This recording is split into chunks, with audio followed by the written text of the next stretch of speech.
మొట్టమొదటిగా చేరి వచ్చిన మీ అందరికి కూడా మరొకసారి వందనాలు చెల్లించుకుంటున్నానండి. అందరికి వందనాలు. బైబిల్ గ్రంథంలో కొన్ని విషయాలు మనం నేర్చుకుందాం. మొట్టమొదటిగా ఒక మాట మనం చదువుకుందాం రండి. అందరం కూడా ఆ మాట చదువుకుని మనం వాక్యాన్ని వెళ్దాము. గలతీయులకు రాసిన పత్రిక 2వ అధ్యాయము 19వ వచనంలో ఒక మంచి మాటను మనం చూద్దాం. అపోస్తలుడైన పౌలు గలతీయులకు రాసిన పత్రిక 2వ అధ్యాయము 19వ వచనాన్ని మనం చదువుకుందాము. నేనైతే దేవుని విషయమై జీవించు నిమిత్తము ధర్మశాస్త్రము వలన ధర్మశాస్త్రం విషయమై చచ్చిన వాడనైతిని. చూడండి మాట చూడండి. అపోస్తలుడైన పౌలు గారు ఈ మాటను చెప్తున్నారు. ఎవరికి చెప్తున్నాడు అని అంటే ఆయన సంఘమునకు ఈ మాట చెప్తున్నారనమాట. ఎందుకు ఇలా చెప్తున్నారంటే ఈ అనుభవం పౌలు గారి యొక్క అనుభవం మాత్రమే కాదు, ఇది విశ్వాస యొక్క అనుభవం. ధర్మశాస్త్రము అన్నారు, అయితే అక్కడ ఏమన్నాడు ఆయన? నేను దేవుని విషయమై జీవించు నిమిత్తం అన్నాడు. ఇప్పుడు మనము కూడా ఈ లోకంలో ఏం చేస్తున్నాం? జీవిస్తున్నాం. అయితే ప్రభు ఇలా అన్నారు ఏంటంటే ఆ జీవం ఏ జీవం అని అంటే క్రీస్తు యేసునందున్న జీవము. దానిని ఏమన్నారంటే దేవుని విషయమై జీవించటం అన్నమాట. అంటే యేసుక్రీస్తులో ఉన్న జీవితాన్ని అనుభవిస్తున్న వారు దేవుని విషయం ఏం చేస్తున్నారు? జీవిస్తున్నారు. అంతే కదండి. మనం నీతి విషయమై జీవించినట్లు అంటే ప్రభు ఇలా చెప్తున్నారు ఏంటంటే మనము దేవుని విషయమై జీవించాలని దేవుడు కోరుకుంటున్నాడు. చూడండి, దేవుని కోరిక ఏంటంటే మనము జీవించాలని, మనం బ్రతకాలని. ఇప్పుడు ఈ సృష్టిని దేవుడు దేనికోసం చేశాడు? జీవించడానికి. అయితే తన కుమారుడైన యేసుక్రీస్తును కూడా ఈ లోకానికి ఎందుకు వరకు పంపించారని అంటే మనము జీవించాలి. యేసుక్రీస్తు అలా అన్నారు ఏమని? నేను గొర్రెలకు జీవమును అది సమృద్ధి ఇవ్వడానికి నేను ఈ లోకానికి వచ్చాను. ఆయన ఏమి ఇవ్వడానికి వచ్చాడంట? జీవాన్ని ఇవ్వడానికి వచ్చాడంట. అప్పటికి జీవం లేదా? జీవం ఉంది, కానీ ఏ జీవం లేదు? క్రీస్తు యేసునందున్న జీవం అప్పటికే లేదు. అందుకే దేవుని వలన కలుగు జీవాన్ని మనం జీవించాలని ప్రభు కోరుకుంటున్నాడు అన్నమాట. అయితే అది జీవించాలంటే ఇలా అంటున్నారు అపోస్తలుడైన పౌలు గారు, నేను దేవుని విషయమై జీవించిన నిమిత్తము ధర్మశాస్త్రం వలన ధర్మశాస్త్రం విషయమై చచ్చిన వాడని. అంటే అర్థం ఏంటి అంటే ఏదైతే ధర్మశాస్త్రం అనేది ఉందో ఆ ధర్మశాస్త్రం ఉన్నంతకాలం మనం ఏం చేయలేకపోతున్నాము? జీవించలేకపోతున్నాం. ఇది పౌలు గారి యొక్క ఉద్దేశం. ధర్మశాస్త్రంలో ఉన్నంతకాలము ఏం చేయలేకపోతున్నాం అంటే జీవించలేకపోతున్నాం. ఇప్పుడు జీవించాలని అందరికి ఉంటుంది, ఉండదా? ఇప్పుడు జీవించడం అంటే ఏంటి? ఇప్పుడు ఈ లోకంలో పాపం చేయకుండా జీవించాలని అందరికీ ఉంది, కానీ వాళ్ళు ఏం చేస్తున్నారంటే దేవుని విషయంలో వాళ్ళు జీవించలేకపోతున్నారు. దానికి గల కారణం ఏంటి? ఇప్పుడు మంచిగా బ్రతకాలని అందరూ కోరుకున్నారు, కానీ అదేమవుతలేదు, కలగట్లేదు. ఇప్పుడు మంచిగా బ్రతకాలని అందరూ చెప్తున్నారు, చెప్పట్లేదా? అందరూ చెప్తారు, కానీ అది కలుగుతుందా? అది జరగట్లేదు. ఎందుకనంటే అపోస్తలుడైన పౌలు గారు అలా చెప్తున్నారు ఏంటంటే ధర్మశాస్త్రం వలన మనం ఎప్పుడైతే జీవించాలనుకుంటున్నామో వాస్తవానికి మనం జీవించడం లేదు. అంతేకాకుండా మనం ఏమవుతున్నాం అంటే చనిపోతున్నాం అన్నారు. కావాలని చూస్తారా? ఇదే అపోస్తలుడైన పౌలు గారు రోమిలికి రాసిన పత్రికలో అలా చెప్పారు. రోమిలికి రాసిన పత్రిక 7వ అధ్యాయము 8వ వచనం. రోమిలికి రాసిన పత్రిక 7వ అధ్యాయము 8వ వచనం. అయితే పాపము ఆజ్ఞను హేతువు చేసుకొని సకల విధములైన దురాశలు నా యందు పుట్టించెను. ధర్మశాస్త్రం లేనప్పుడు పాపము మృతం. ధర్మశాస్త్రం లేనప్పుడు పాపం ఎలా ఉంది? మృతం. ఇది ఏ పాపమో తెలుసా? ఇది ఏ పాపము అని అంటే శరీరంలో నివసిస్తున్న పాపము. ఏ పాపము? మళ్ళీ చెప్పండి, ఏ పాపము? శరీరంలో నివసిస్తున్న పాపం. ఎవరి శరీరంలో? మన శరీరంలోనే. అంటే మన శరీరంలో ఏముంది? పాపం ఉంది, పాప నియమం ఉంది, కానీ మనం ఏం కాదు, పాపులం కాదు. ఇది గుర్తుపెట్టుకోవాలి. పాపం నియమం ఉంది కానీ మనం ఏం కాదు, పాపులం కాదు. ఇది ఏ పాపం అని అంటే ఇదిగో శరీర ఆదాము నుండి వచ్చిన వాళ్ళందరి శరీరంలో కూడా ఏముందంటే ఈ పాప నియమం ఉంది. అందుకే పాపం చేయటం మనిషికి కలుగుతుంది. కొంతమంది ఏమంటారు? నాలో పాపము లేదు. కొంతమంది ఇలా అనుకుంటున్నారు ఏంటంటే నాలో పాపం లేదు, ఎందుకంటే దేవుడు నన్ను ఎలా కలిగించాడు, యథార్థంగా కలిగించాడని మనిషి అనుకుంటున్నాడు. నాలో పాపం లేదని మనిషి అనుకుంటున్నాడు. కానీ దేవుడు ఏమన్నాడు, మనలో పాపము ఎవరిని బట్టి కలిగింది, ఆదామును బట్టి కలిగింది.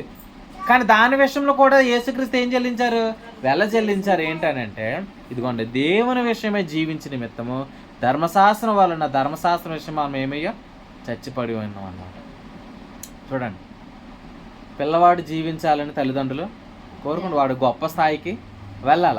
ఇప్పుడు ఈ అమ్మాయి ఏం చేస్తుంది, హోంవర్క్ చేస్తుంది. హోంవర్క్ చేయడానికి ముందు ఏం జరిగిందో తెలుసా, వాళ్ళ నాన్న ఈ అమ్మాయికి చెప్పాడు హోంవర్క్ చేయాలని. అంటే ఈ అమ్మాయి యొక్క ఎదుగుదలను వాళ్ళ తండ్రి ఏం చేస్తున్నాడు, కోరుకుంటున్నాడు. ఇప్పుడు ధర్మశాస్త్రం విషయంలో ఏం జరుగుతుందంటే, ధర్మశాస్త్రము వలన ఏ వ్యక్తి కూడా ఏమవుతలేదు అంటే మంచిగా జీవించలేకపోతున్నాడు. అది దేవుడు ఏం చేశాడంటే, ఆ ధర్మశాస్త్రం అనే కాడి నుండి దేవుడు మనిషిని విడిపించాడు. ఇప్పుడు మంచిగా బ్రతకాలని అందరూ చెప్తున్నారు, కానీ అది ఎందుకు కలగట్లేదు అని అంటే శరీరంలో నివసిస్తున్న పాపం. అయితే యేసుక్రీస్తు శిలువ మీద ఎందుకు చనిపోయారు అని అంటే 2 విషయాల కొరకు. ఎన్ని విషయాలు, 2 విషయాలు. ఆ 2 విషయాలు ఏంటో చూద్దాం రండి. పేతురు గారు రాసిన మొదటి పత్రిక, పేతురు గారు రాసిన మొదటి పత్రిక 2వ అధ్యాయం 24వ వచనం అండి. పేతురు గారు రాసిన మొదటి పత్రిక 2వ అధ్యాయం 24వ వచనం. మన పాపముల విషయమై చనిపోయి నీతి విషయమై జీవించినట్లు ఆయన తానే తన శరీరమందు మన పాపములను మ్రాను మీద మోసుకొనెను. చూడండి, ఆయనే ఏం చేశారంటే ఆయన పాపం విషయమే చనిపోయి నీతి విషయమే జీవించినట్లు. చూడండి, నాతో పాటు చెప్పండి, పాపం విషయమే చనిపోయి నీతి విషయమే జీవించినట్లు. పాపం విషయంలో చనిపోవడం ఒక అనుభవం, నీతి విషయంలో జీవించడం 2వ అనుభవం. చూడండి, పాపం విషయంలో చనిపోవడం అంటే దేని విషయంలో, ఇదే పాపము, శరీరంలో ఉన్న పాపం. చూడండి, యేసుక్రీస్తు ఎప్పుడైతే చనిపోయారో అప్పుడు మన పాపములన్నీ క్షమించాడు. కానీ మన శరీరంలో ఇంకేముంది, పాపం ఉంది, పాప నియమం ఉంది. ఇప్పుడు దాని విషయంలో కూడా మనం ఎలా ఉన్నాం, చనిపోయాము. అదే ఇంకా సమాధిలో ఉంది. ఇలా అనుకోండి, అది ఎక్కడ ఉంది, ఇప్పుడు సమాధిలో ఉంది. పాపం విషయమే చనిపోయాము. 2వ అనుభవం ఏంటి, జీవించుట. ఒకటి చనిపోవుట, జీవించుట. అంటే ఎప్పుడైతే ప్రభుని విశ్వసించామో అప్పుడు మన అందరి జీవితంలో ఏం జరిగిందని అంటే చనిపోవడం జరిగిందనమాట. దేని విషయంలో, పాప విషయంలో. మరలా ఆయన ఏం చేశాడు, వృత్తులలోంచి యేసుక్రీస్తు ఎలాగైతే 3వ దినాన్ని సమాధిలోంచి లేచారో మనల్ని కూడా ఆయన ఏం చేశాడు, లేపాడు. ఎందుకు, ఇప్పుడు యేసుక్రీస్తుని దేవుడు ఎందుకు లేపాడు, జీవించడానికి. దాన్నే రోమన్లకు రాసిన పత్రిక 6:9 చెప్పాడు. ఏంటంటే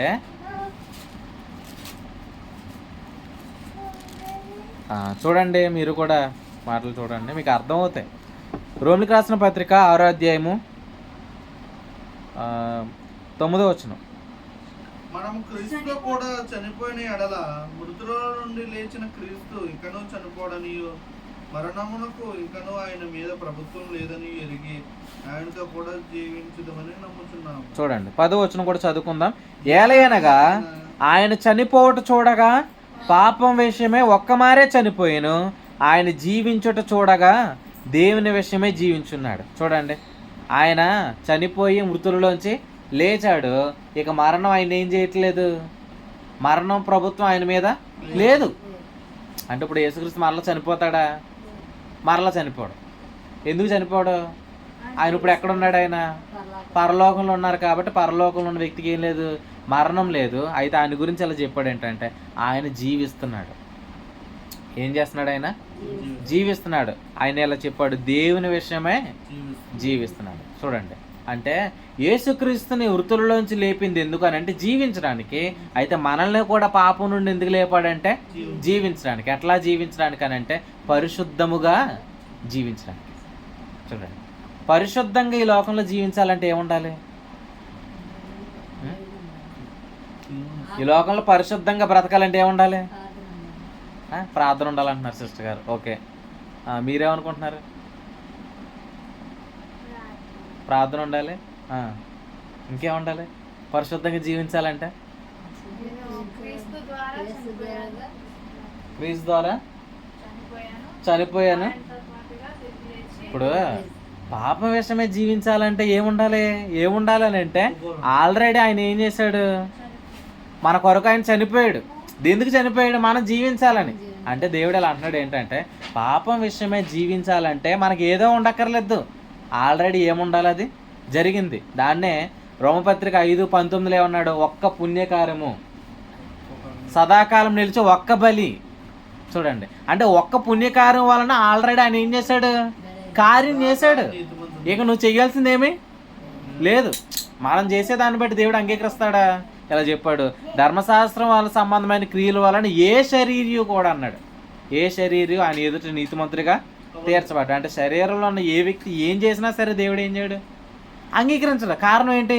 శరీరంలో ఉన్నవాడు ఎలా ఉన్నాడు, పాపిగా ఉన్నాడు. కాబట్టి దేవుడు అతను ఏం చేసినా సరే అంగీకరించడు. ఒకవేళ అది కూడా జరిగితే ఏం జరిగితే 10 ఆజ్ఞలు కష్టపడి ఆచరించేసి నీతిమంతుడు అయ్యాడు ఒక వ్యక్తి. ఇప్పుడు కష్టపడి నీతిని పొందాడు కదా. ఇప్పుడు కష్టపడి పొందేదాన్ని ఏమంటారు? ఇప్పుడు మీరు పనికి వెళ్తారు, మీరు పనికి వెళ్తే ఏమిస్తారు? జీతం ఇస్తారు, అంతే కదా. అది బహుమానం కాదు కదా. ఇప్పుడు బహుమానం అంటే దేనంటే మనం ఉచితంగా ఇచ్చేదాన్ని. మీరు కష్టపడితే ఇచ్చేది జీతం. మరి జీతం తీసుకున్న వాళ్ళు ఏమవుతారు? పనివారు అవుతారు, దాసులు అవుతారు. కానీ దేవుని చిత్తంలో మన దాసులు అవడం ఆయనకి ఇష్టమా? ఎఫెసీ పత్రికలో ఏమన్నాడు, మనం ఏమవ్వాలి? కుమారులు అవ్వాలి.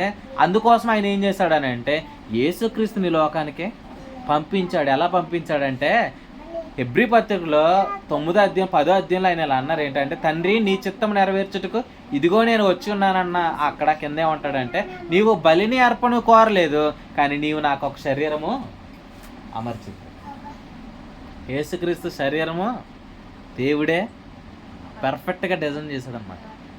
చూడండి, ఆయనలో పాపము లేదు. ఆయనలో ఏం లేదు, మనలో ఏముంది? పాపం ఉంది. ఆయనలో పాపం చెయ్యలేదు, కానీ మనం చేస్తున్నాం. ఆయన పాపం ఎరుగనివాడు, మన పాపం ఎరుగున. అయితే ఈ 3 విషయాల నుంచి మనం విడుదల పొందడానికే యేసుక్రీస్తు శరీరం ఏమైంది, అర్పింది. అంటే పాపం విషయమే చనిపోయి నీతి విషయమే జీవించడానికి ఆయన మనల్ని ఏం చేస్తున్నాడు అని అంటే ఇలా చెప్తున్నాడు. ధర్మశాస్త్రం విషయంలో నువ్వు చనిపోయావని ఇలా చెప్తున్నాడు. ఏమన్నాడు? ధర్మశాస్త్రం విషయాన్ని బట్టి నువ్వేమైపోయావు, చనిపోయావు. చూడండి, జాగ్రత్తగా మీరు ఆలోచన చేయండి ప్రభునందు ప్రియులారా. ధర్మశాస్త్రం విషయంలో చనిపోయామనే విషయాన్ని మనం ఏం చేయాలంటే ఎంచుకోవాలి. ఇలా అంటున్నారు రోమపత్రిక 6:11లో, నేను పాపం విషయమే చనిపోయి నీతి విషయమే జీవించున్నానని ఆయన ఇలా అన్నారు. ఎంచుకోండి అని అన్నాడు. ఎంచుకోవడం అంటే ఏంటంటే బయటికి మాట్లాడడం అన్నమాట. చూడండి, బయటికి మాట్లాడి ఎంచుకోవడం అంటే. ఇప్పుడు ఎందుకు ఎంచుకోమంటున్నాడు ఆయన? ఎందుకంటే ఆల్రెడీ ఇది నీ జీవితంలో జరిగిపోయింది. ఆల్రెడీ 2000 సంవత్సరాల క్రితమే ఈ కార్యం అనేది దేవుడు చేసేసాడు. చేసేసిన దాన్ని ఏమంటున్నాడు? ఇప్పుడు నువ్వు ఎంచుకో అంటున్నాడు. ఎంచుకుంటే ఏం జరిగిద్ది? కార్యం చేస్తాడు. ఏంటి ఆ కార్యం అని అంటే, ఒకప్పుడు మనం ఏ విషయంలో శరీరాన్ని బట్టి ఓడిపోయామో ఇప్పుడు ఆ విషయాలన్నిటిలో కూడా మనం ఏమవుతాం? మన విషయం జీవించగలుగుతాం. చూడండి, మనం జీవించగలుగుతాం, జయించగలుగుతాం. మీరు అన్నట్టు అంతే కదా, జీవించగలుగుతాం, జయించగలుగుతాం. ఇప్పుడు పాపం విషయమే మనం చనిపోయాము. అమ్మా సైలెంట్గా ఉండాలి.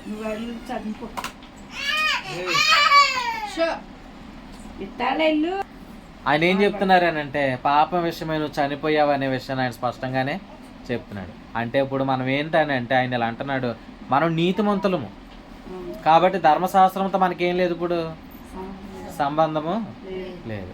ఇప్పుడు ధర్మశాస్త్రాన్ని ఆయన ఏం చేశాడంటే ఇలా చెప్తున్నాడు, కొట్టివేశాడు అనమాట. ధర్మశాస్త్రాన్ని ఏం చేశాడు? కొట్టివేశాడు. ఏ ధర్మశాస్త్రాన్ని కొట్టివేశాడు అంటే 10 ఆజ్ఞల ద్వారా నీతిమంతుడు అయ్యేటటువంటి ధర్మశాస్త్రాన్ని కొట్టివేశాడు. దేని కొట్టివేశాడు? 10 ఆజ్ఞల ద్వారా నీతిమంతుడు అయ్యే ధర్మశాస్త్రాన్ని ఆయన కొట్టివేశాడు. అంటే ధర్మశాస్త్రాన్ని కొట్టివేయడం ఎవరికి మేలు? మనకి మేలు అంటున్నారు. మనకి ఎందుకు మేలు?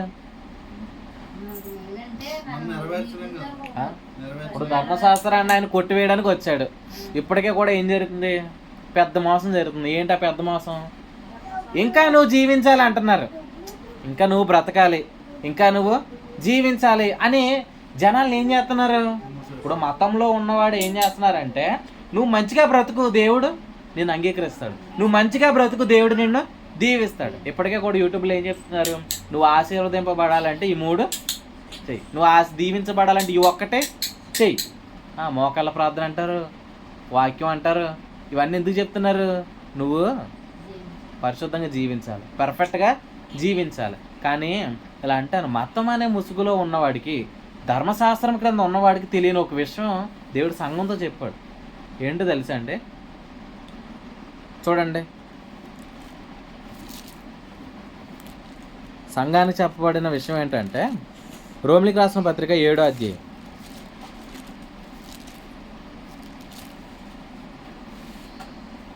ఎంతమంది నిద్ర వస్తుంది?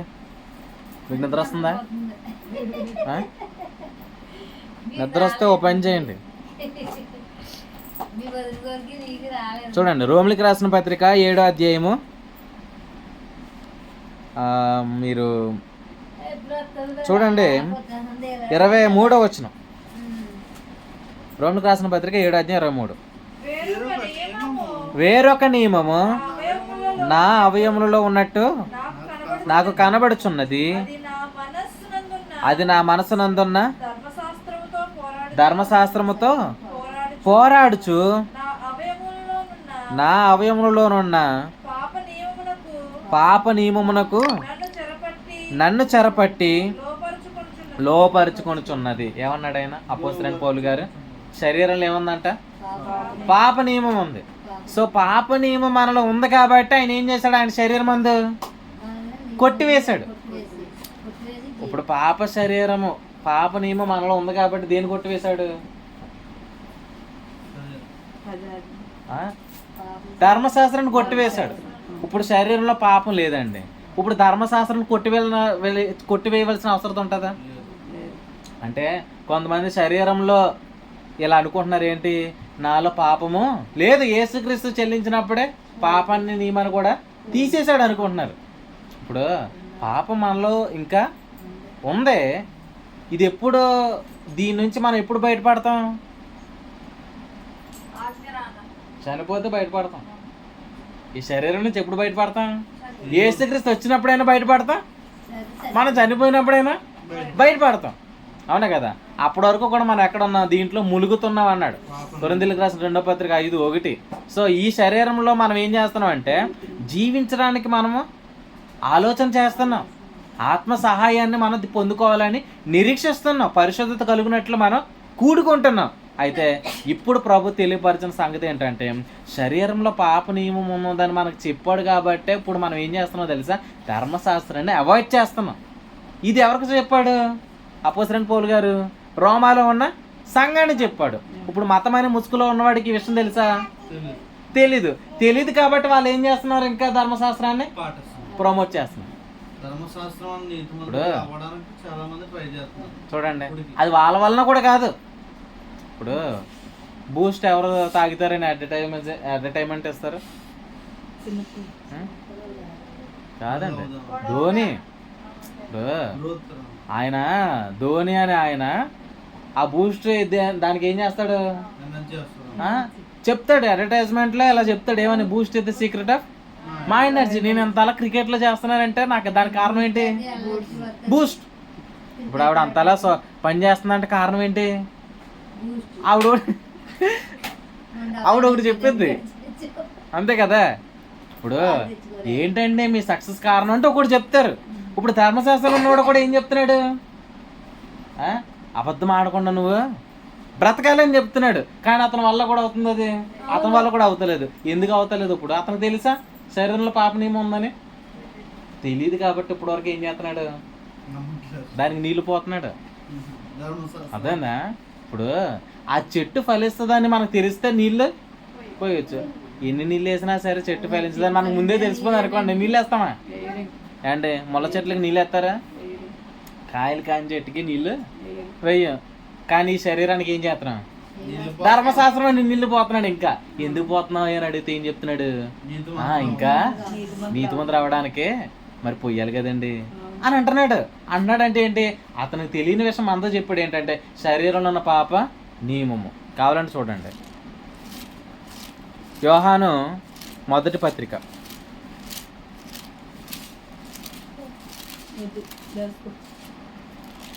1వ అధ్యాయము 8వ వచనం. యోహాను మొదటి పత్రిక 1వ అధ్యాయం 8. చూడండి చదవండి అక్కడ. మనము పాపం లేని వారమని చెప్పుకొనే ఎడల మనలను మనమే మోసపుచ్చుకొందుము, మరియు మనలో సత్యం ఉండదు అన్నాడు. అంటే నాలో పాపం లేదని చెప్తున్న వాళ్ళందరూ ఎందులో లేరు? సత్యంలో లేరు. ఇంకోటి ఏంటి, వాళ్ళని వాళ్ళే మోసం పుచ్చుకుంటున్నారు. నాలో పాపం లేనివాడు అన్నవాడు ఎలా మోసం చేసుకుంటున్నాడు? నాలో పాపం లేదు అనుకున్నవాడు మోసం చేసుకుంటున్నాడు అన్నాడా? తను తానే మోసపుచ్చుకుంటున్నాను అన్నాడు.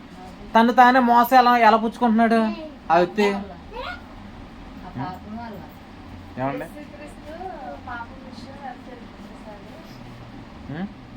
ఇప్పుడే చెప్పాను ఏమని.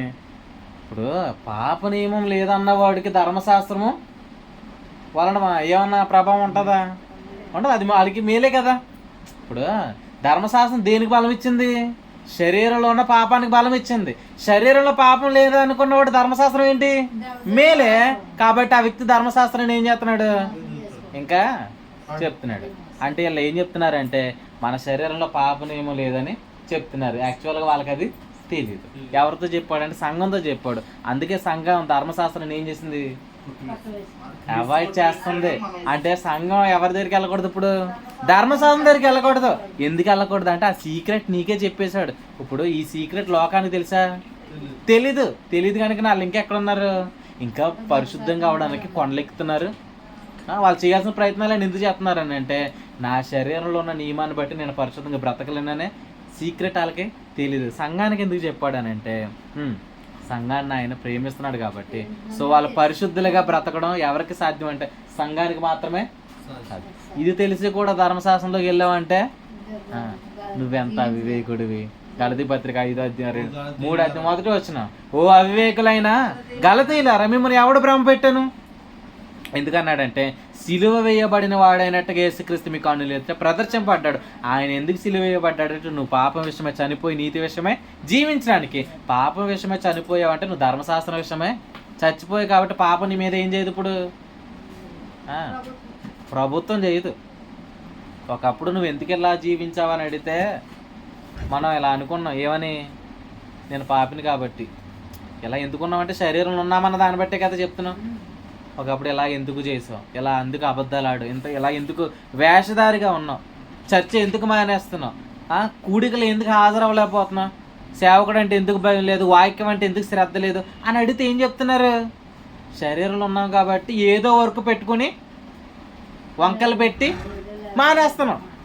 ఇప్పుడు కొన్నిసార్లు మనం ఇలా అనుకుంటున్నాం. ఏమనంటే వంకలు పెడతాం కదా. ఎవరితో చెప్తాం వంకలు? పాస్టర్ గారితోనే చెప్తాం వంకలు. ఇప్పుడు వంకలు చెప్తే పాస్టర్ గారు మోసపోరా? మోసపోతాడు. ఎందుకు? పాస్టర్ గారు మీ హృదయంలో ఏమంతా చూస్తాడా? చూడు. కానీ మీరు మోసం చేస్తున్నారని ఎవరో తెలుసు? మీకు తెలీదా? మీకు తెలుసు.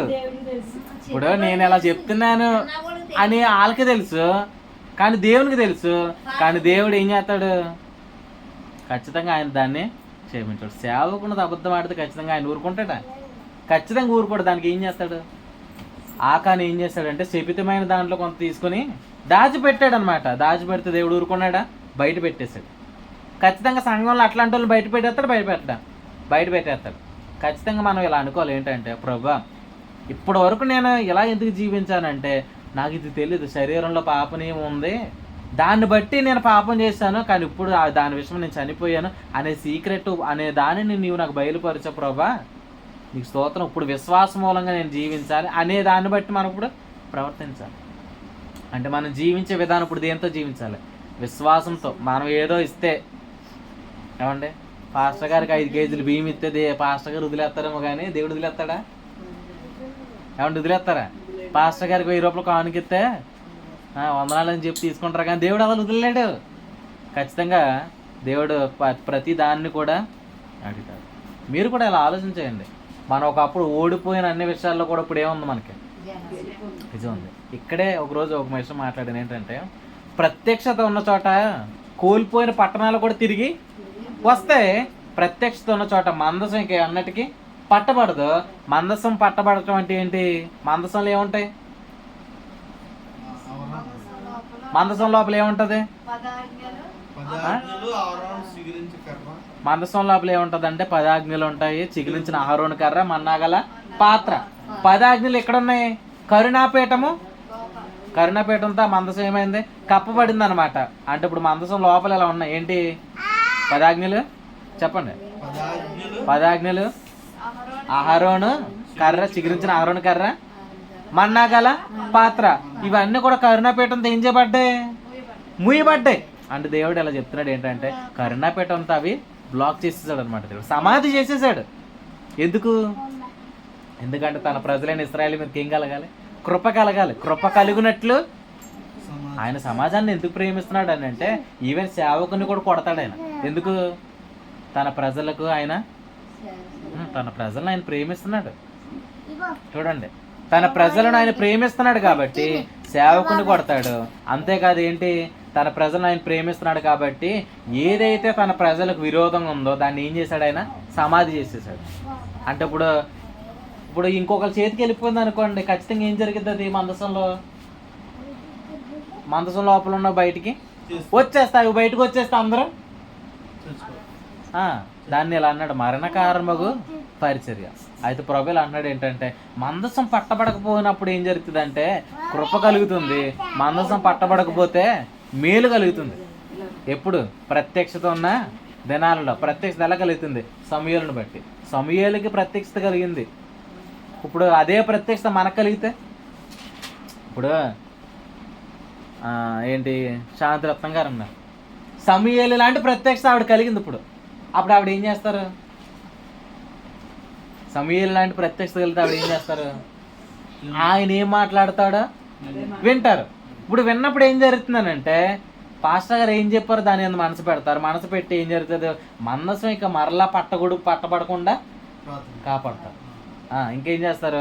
అంతేకాదు, ఎప్పుడైతే ఆ ప్రత్యక్షత ఆమె కలిగిందో ఇలా చెప్తున్నాడు, రీస్టోర్ అవుతాయి అనమాట. ఏవైతే అపవాది దొంగిలించాడో అవన్నీ కూడా దేవుడు తిరిగి తెచ్చేస్తాడు. దేవుడు నీతో ఈరోజు ఏం చెప్తున్నాడు అని అంటే, నీ శరీరంలో ఒక నియమం పనిచేస్తుంది. ఆ నియమానికి ధర్మశాస్త్రము బలము. చదువుతారా మాట? చూడండి, నిద్ర వచ్చిన వాళ్ళు హల్లెలూయా చెప్పండి.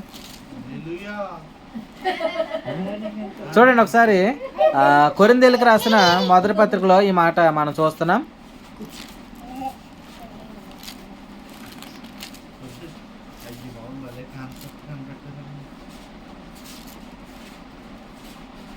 కొరింథీయులకు రాసిన మొదటి పత్రిక 15వ అధ్యాయము 56వ వచనం.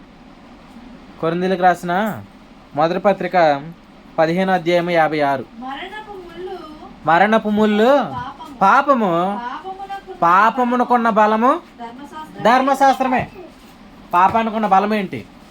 కూర్చోరా, కూర్చో, వెళ్ళరా. ధర్మశాస్త్రం దేనికి బలం? పాపానికి బలం. అంటే ఇప్పుడు మన శత్రువుకి మన వీక్నెస్ తెలిసిపోతే ఏం చేస్తాడు?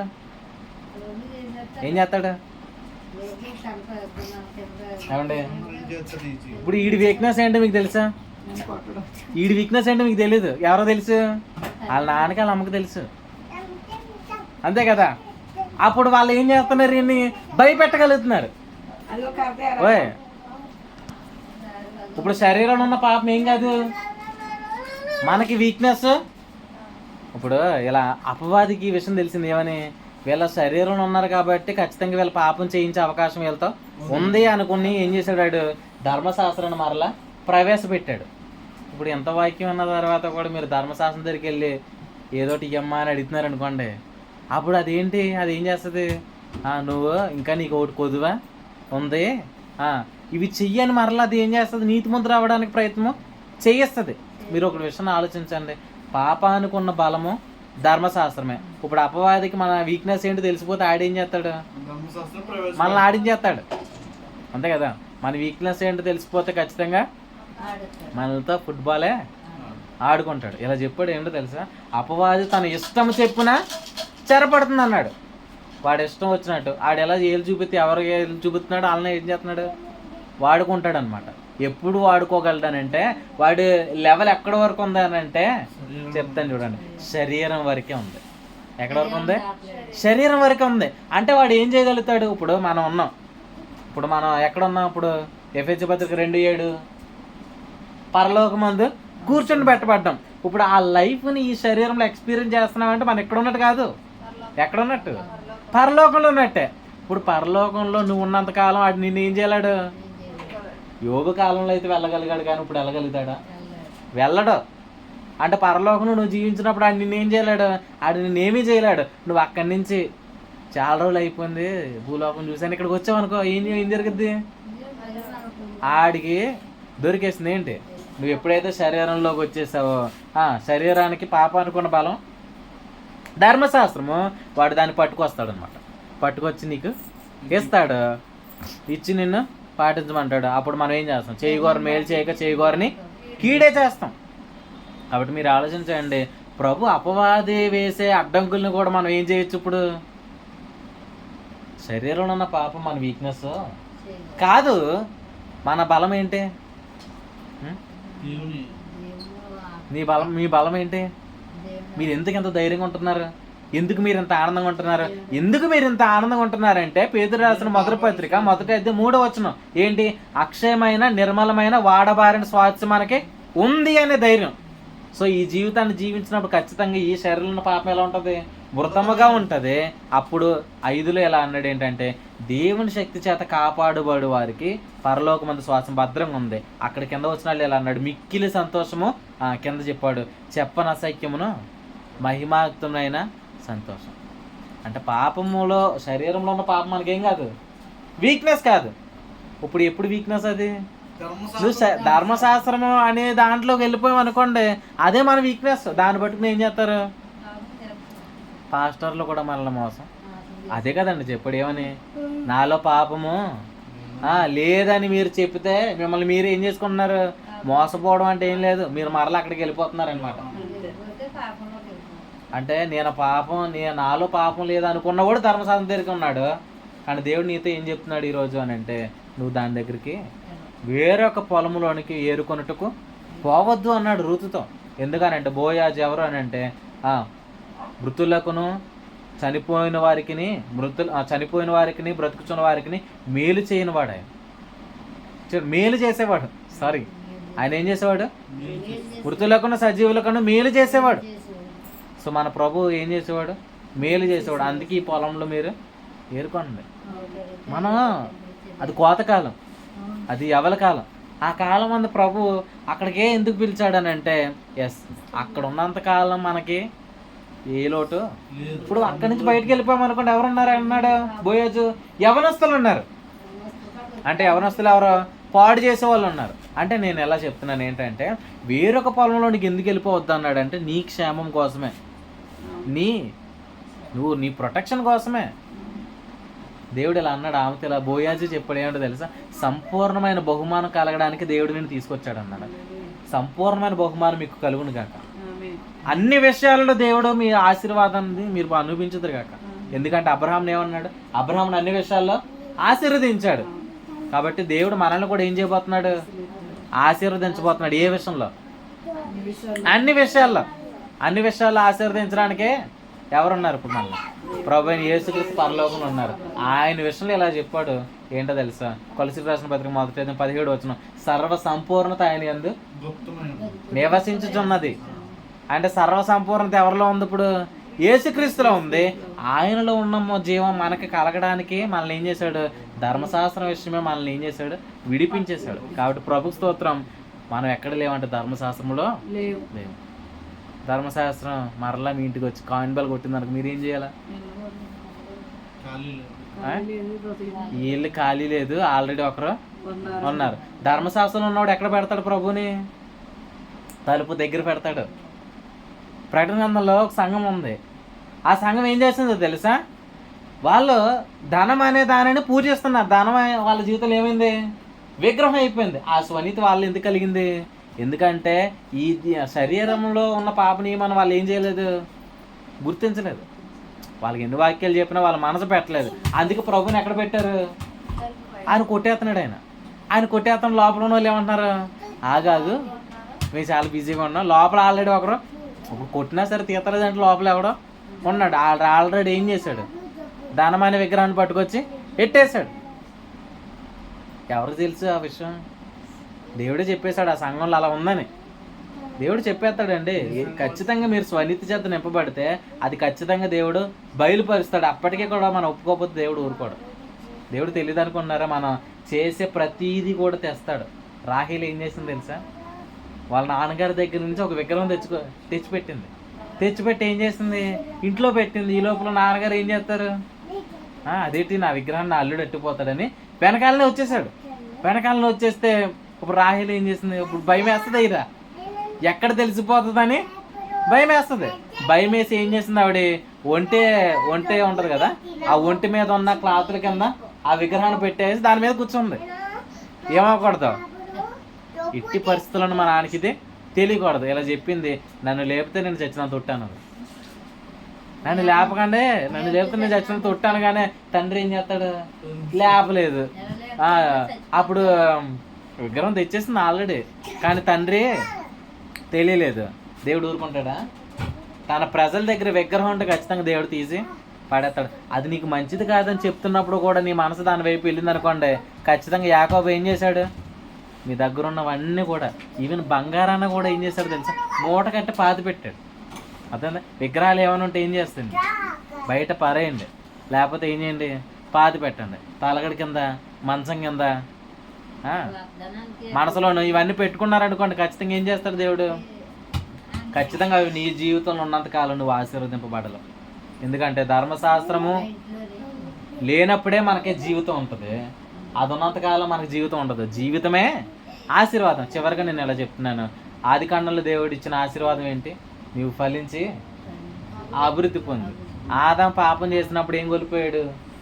ఫలించి అభివృద్ధి పొందేదాన్ని కోల్పోయాడు. అంటే జీవించడాన్ని కోల్పోయాడు. అంటే నేను అలా అంటే ఏలే అనుభవాన్ని కోల్పోయాడు అండి. ఏం కోల్పోయాడు?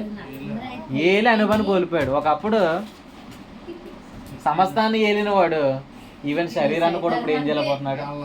ఏళ్ళపోతున్నాడు. భార్యని ఏలడం ఈజీనా? భార్యని ఏలడం ఈజీనా? ఏమండి, భర్తలు కష్టమా ఈజీనా?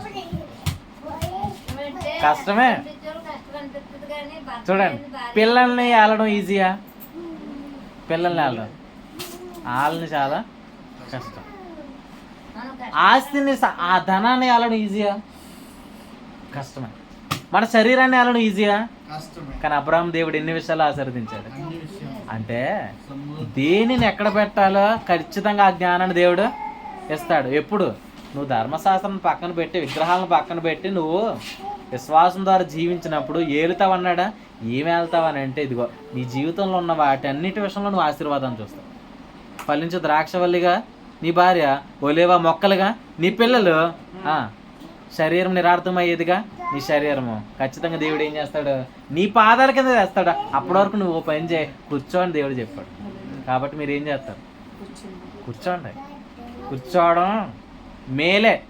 ఎందుకు మేలే అంటే, సమస్తం ఆయన పాదాల కిందకి తెచ్చే వరకు మీరు ఓపికగా ఉండండి, కంగారు పడకండి. యెహోషువతో ఇలా చెప్పాడు, భయపడకము, జడియకము, నువ్వు యోర్దాను దాడుతావు. ప్రత్యక్షత ఉన్నప్పుడు ఖచ్చితంగా యోర్దాను నది అయినా ఏమవుతుంది? ఇందాక పాట పాడారు, పారు నది ఆరిపోయింది.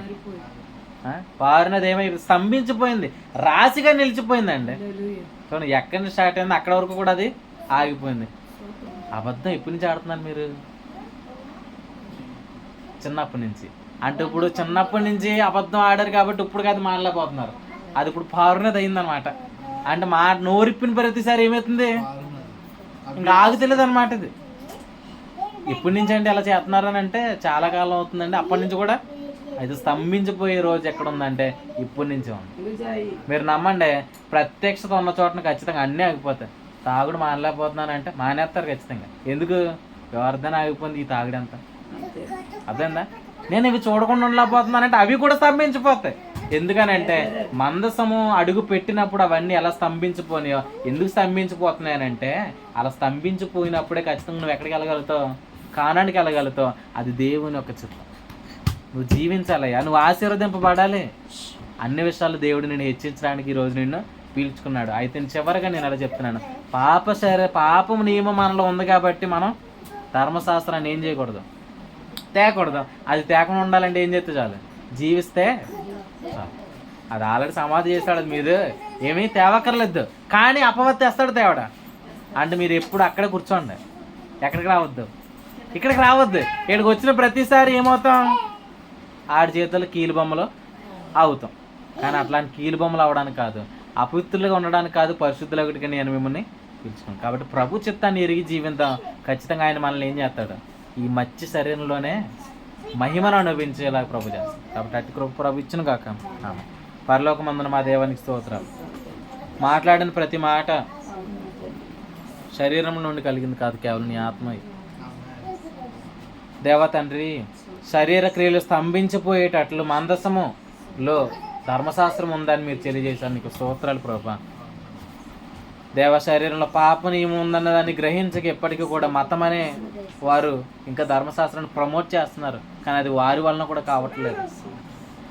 వారు సత్యం గ్రహించాలంటే దేవ సంఘానికి మాత్రం ఈ విషయాన్ని చెప్పావు. సంఘం ద్వారానే ఈ జ్ఞానం తెలియబడును గాక, సంఘం ద్వారానే ఈ విషయం వారికి చేరును గాక. ప్రభా, ధర్మశాస్త్రం ఉన్న వారిని అందరినీ కూడా విడిపించే శక్తిని మీరు మాకు అనుగ్రహించబోతున్నారు. నా తండ్రి నీకు స్తోత్రాలు. దేవ, మీరు మమ్మల్ని బలపరచుకోబోతున్నారు, నీకు స్తోత్రాలు. అన్ని విషయంలో అబ్రహామును ఆశీర్వదించావు, దాన్ని జీవితం అన్నావు, ఏలుట అన్నావు. ప్రతి విషయంలోనూ అబ్రహాము ఆశీర్వదింపబడ్డాడు. మేము కూడా అన్ని విషయాలు దీవించబడేటట్లు, ఆశీర్వదింపబడేటట్లు మీరు చేస్తున్నారు. అది యేసుక్రీస్తునందున్న జీవము, అది ఏలి అనుభవం. ప్రభువానికి స్తోత్రాలు నా తండ్రి. పెద్ద కుమారుడు ఇంటి బయట నుండి పర్ఫెక్ట్గా అవ్వడానికి ప్రయత్నాలు చేస్తున్న కాలంలో చిన్న కుమారుడు ఇంటిలోనికి వచ్చి ఇంటిలో వధింపబడిన పశువుని తింటున్నాడు. దేవా స్తోత్రాలు. ఆ చిన్న కుమారుడు మేమే దేవాన్ని మీరు తెలియపరచండి, స్తోత్రాలు. దేవా మా స్థితిని ఎరిగిన ప్రభా నీ కుమారులుగా చేసుకొని దేవా తండ్రి, మేము చేసిన పాపాలను బట్టి కాక నీ ప్రేమను బట్టి నీ ఇంటిలోనికి మమ్మల్ని చేర్చుకున్నాం, నీ అంతఃపురంలోనికి చేర్చుకున్నాం. దేవ, ఇప్పుడు మాకు కృపనిస్తున్నావు, ఎక్కువ కృపనిస్తున్నావు, జీవము సమృద్ధిగా కలగజేస్తున్నావు. ఈ సమృద్ధికరమైన కృపలో దేవ మేము జీవించడానికి కృప చూపించమని. దుష్టుడు ఈ శరీరాన్ని దేవ వాడుకోవడానికి దేవ తండ్రి, మా యొక్క దేవ తండ్రి బలహీనత శరీరంలో నివసిస్తున్న పాపం కాదు దేవ. మేము పరలోకంలో ఉన్నంతకాలం ఇది మా బలహీనత కాదు, శరీరం అందు జీవించినప్పుడే ఇది వాడి బలం అని. అయితే మేము ఎల్లప్పుడూ పరలోకం ముందు కూర్చుందుము గాక, ఆ స్వాస్థ్యం అనుభవించుదుము గాక. ప్రభు, సంపూర్ణ స్వస్థత, సంపూర్ణ బలము, శక్తి మా మత్స్య శరీరం అందు క్రీస్తు యొక్క కృప చేత కలుగును గాకని మా ప్రాణ ప్రియుడు, ప్రియ రక్షకుడైన యేసుక్రీస్తు నామం పేరటి ప్రార్థన అడుగుతున్నాం తండ్రి. ఆమేన్, ఆమేన్, ఆమేన్.